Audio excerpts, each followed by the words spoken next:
भाजपाचे वार्ड क्रमांक 3चे उमेदवार अझरुद्दीन शेख यांना वाढता पाठिंबा। मी अझरुद्दीन जब्बार शेख, प्रभाग क्रमांक 3चा भारतीय जनता पार्टीचा उमेदवार।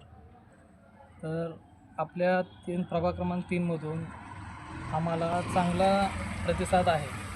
तिथल्या लोकांचा प्रचार करताना आम्हाला तिथली जनता म्हणा, महिला म्हणा, त्यांच्या जास्त करून समस्या लय मोठ्या नाहीत।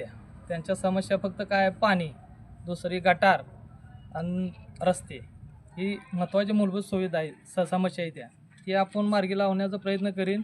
आणि दुसरी गोष्ट, आपल्या एवढ्या प्रभागामध्ये जास्त सुशिक्षित युवक नाहीत, त्यासाठी आपण त्या युवकांना स्पर्धा परीक्षा असो काय असो त्याच्यासाठी आपण एक वाचनालय उभारण्याचा प्रयत्न करीन। आणि दुसरी, आपल्या वार्डात प्रभागामध्ये एक बगीच्याचं सुविधा नाही, बारक्या लेकरांना खेळण्यासाठी काय नाही, त्यासाठी बाल उद्यानाचं आम्ही नियोजन केलेलं आहे। त्यासाठी आम्ही एस्टिमेट बी तयार केले, प्रमाणाची राहिली, त्यासाठी आपलं भाजपचं सरकार येणं महत्त्वाचं आहे। तिथं नगरसेवक म्हणून तुम्ही मला निवडून द्यावे, ही माझी अपेक्षा आहे।